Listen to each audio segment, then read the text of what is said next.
But threatening full force and fury is not the first time that you've used very sharp military rhetoric, which has been controversial. Here's how you said you would handle another threat. We will have a president who will make clear we will utterly destroy ISIS. We will carpet bomb them into oblivion. But, Senator, carpet bombing against ISIS would never work. ISIS is embedded in civilian populations in major cities. And if I may, I want to put up this statement here by Bob Scales. He's one of the leading U.S. military thinkers, former head of the Army War College. He said, carpet bombing, that's just another one of those phrases that people with no military experience throw around. Well, look, I will apologize to no one with how vigorous I will be winning the war on terror, defeating radical Islamic terrorism. We will start by having a president willing to acknowledge our enemy, say it by its name, which President Obama and Hillary Clinton refused to do. And you want to know what carpet bombing means? Yesterday was the 25th anniversary of the beginning of Desert Storm. In 1991, we had roughly 8,000 planes. Today we have 4,000. Our Air Force has dropped at half. In 1991, we had 529 ships in our Navy. Today, we have 272. It's dropped nearly in half.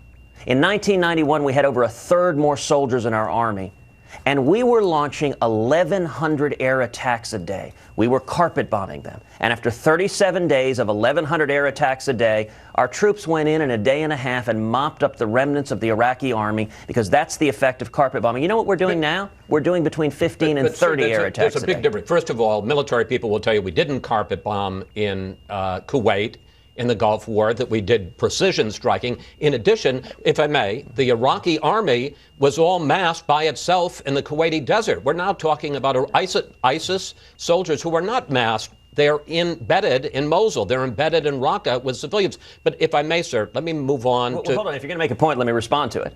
Okay, but go ahead. I would like to ask you about some of your votes, though, and not the rhetoric. If you're going to make a point, let me respond to it. Go ahead, sir. Which is, right now, our rules of engagement, what we're saying, 15, 20 attacks a day, it's photo op foreign policy. So we're not taking out the oil fields. We're not taking out, for example, we saw recent reports about Jihadist University, where they're training jihadists. Why isn't that building rubble? We're not using overwhelming air power. You know, in 1991, we had 2,000 planes there launching this air attack. We have about 200 right now fighting against ISIS. And the difference is we do not have directed, concentrated effort, because this president pretends like this enemy doesn't exist, like these are isolated lone wolves. He gives this State of the Union that is a state of denial, where he says, gosh, you know, ISIS is a bunch of guys in pickup trucks. No. They are a serious terrorist force that has declared war on us. We can defeat them, but we can't defeat them if the president is unwilling to do so. And as president, I will defeat ISIS. We will utterly destroy them, and it takes a commander-in-chief directing our forces to do that.